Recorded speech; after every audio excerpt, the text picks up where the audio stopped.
তো বন্ধুরা বন্ধুরা ঘরে একটা দুধ রাখা ছিল ফ্রিজে। দুধটা কেটে গেছে, এবার কি করা হবে? তো দুধটাকে ডলি মানে পনির বানিয়েছে। যে দুধটা কেটে গেছে সেই দুধটা দিয়ে ডলি পনির বানিয়েছে। দেখো, খুব সুন্দর হয়েছে। আমি তো দেখলাম, প্লাস একটু খেয়ে টেস্ট করেও দেখলাম। আবার একটু খেয়ে নিচ্ছি, যে দেখো বুঝেছো, অসাধারণ। হুম, ব্যাক ক্যামেরা দেখাচ্ছি, সামনে ফ্রন্ট ক্যামেরা অনেক সময় ভালো করে দেখা যায় না।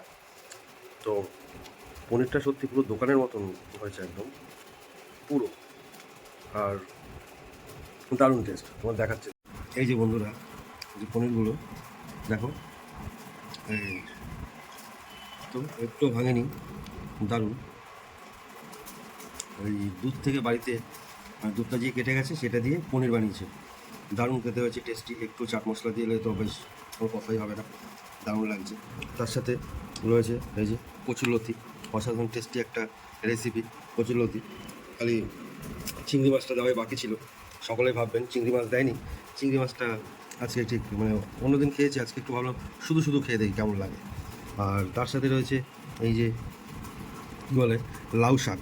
লাউ শাক ভাজা বড়ি দিয়ে, আলু দিয়ে, একটা দারুণ একটা রেসিপি। ভালোই লাগে লাউ শাক খেতে। আর এই যে রয়েছে সঙ্গে কী বলো তো বন্ধুরা, হ্যাঁ, উচ্ছে আর আলু সিদ্ধ একসাথে মেখে খেতে বেশ দারুণ লাগে ভাতের সাথে।